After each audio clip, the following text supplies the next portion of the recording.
Man, if I thought the outside was bad on this Equinox, the inside is terrible.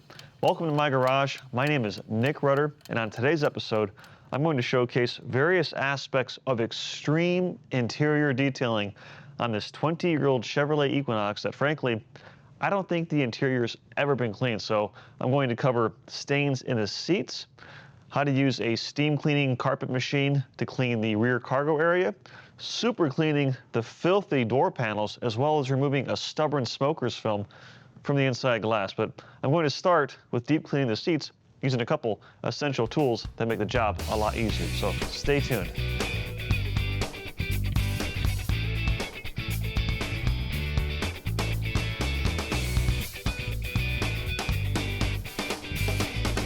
So the inside of this Equinox looks like you would expect for something that's 20 years old and really hasn't been cleaned all that much, if at all. Now, starting with the driver's seat, obviously the driver's side of the vehicle is always going to be the dirtiest because anytime the vehicle is driven, well, someone is in the driver's seat compared to the passenger seats where that's more or less optional now.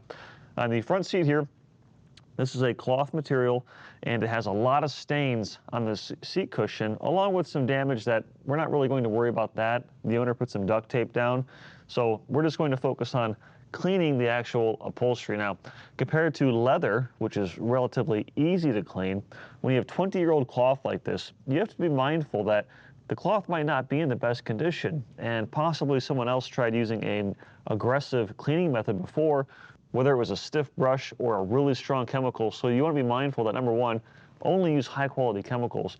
And number two, be extremely mindful to use a least aggressive approach to actually cleaning this upholstery. So I have a technique and a method that'll make these seats look brand new again and remove this stubborn black film that's all over the front of this seat here. So I'm going to take you around and show you the tools and the process.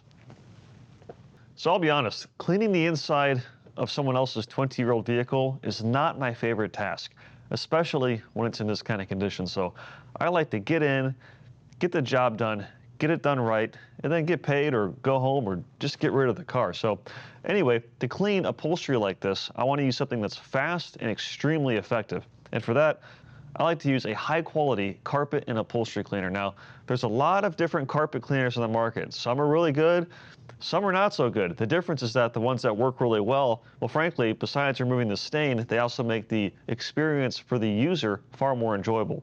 So I like to use a product that, number one, is safe on all carpet and all upholstery, and something that contains special surfactants and wetting agents that actually work to emulsify and break up the grime in the seat. Instead of just covering the top surface, it actually penetrates deep into the material so the dirt and the grime can be wiped away or extracted away without leaving any kind of film or stiffening the fibers. Plus, I always choose a carpet cleaner that does not smell bad. Fragrances, number one, they can be bad for your lungs and your nose as you're working inside a tight, closed space. Plus, they can also cause damage to the fabric. So, and it also speaks volumes, too, of the quality of the surfactant technology inside the cleaner. Anyway, I have two methods here to clean the upholstery.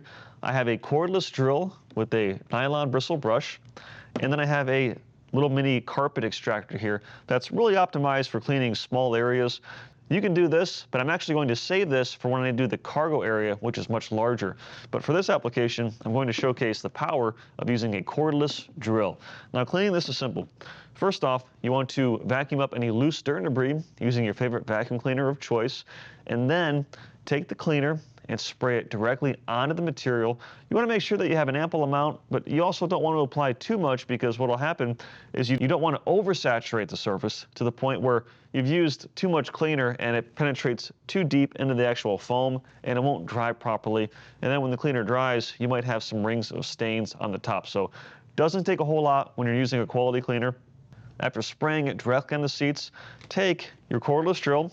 In this case, I have a real nice nylon bristled brush that's actually designed for carpet and upholstery.